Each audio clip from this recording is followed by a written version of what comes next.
Qual o jeito certo de falar e escrever? Você diria, Deus o abençoe, Deus te abençoe, Deus lhe abençoe, Deus a abençoe ou Deus me abençoe? Dentre as opções, qual seria a forma correta de falar e escrever? Bem, o primeiro passo é identificar a transitividade do verbo. E saber se o verbo é transitivo direto ou indireto. Porque o complemento, ou seja, a resposta à pergunta que se faz ao verbo, vai fazer toda a diferença. Por exemplo, o verbo abençoar. Quem abençoa, abençoa algo ou alguém. Portanto, o verbo abençoar, ele é um verbo transitivo direto. Verbos transitivos diretos não perdem preposição. Por exemplo, que tipo de pronomes atuam como objetos diretos? Bem, os pronomes o, a, os e as. E qual o pronome que atua como objeto indireto? O lhe e o lhes. Agora, que pronomes atuam tanto como objeto direto como objeto indireto?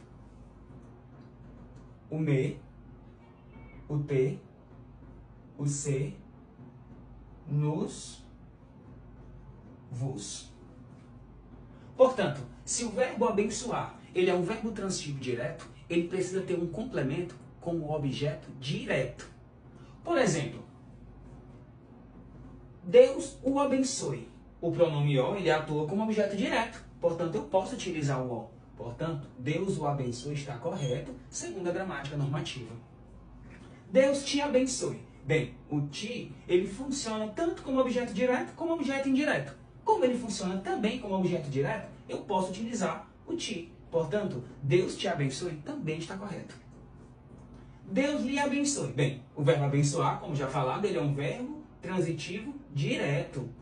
Já o lhe, ele funciona apenas como objeto indireto. Então, eu não posso ter como complemento um objeto indireto, sendo que o verbo é transitivo direto.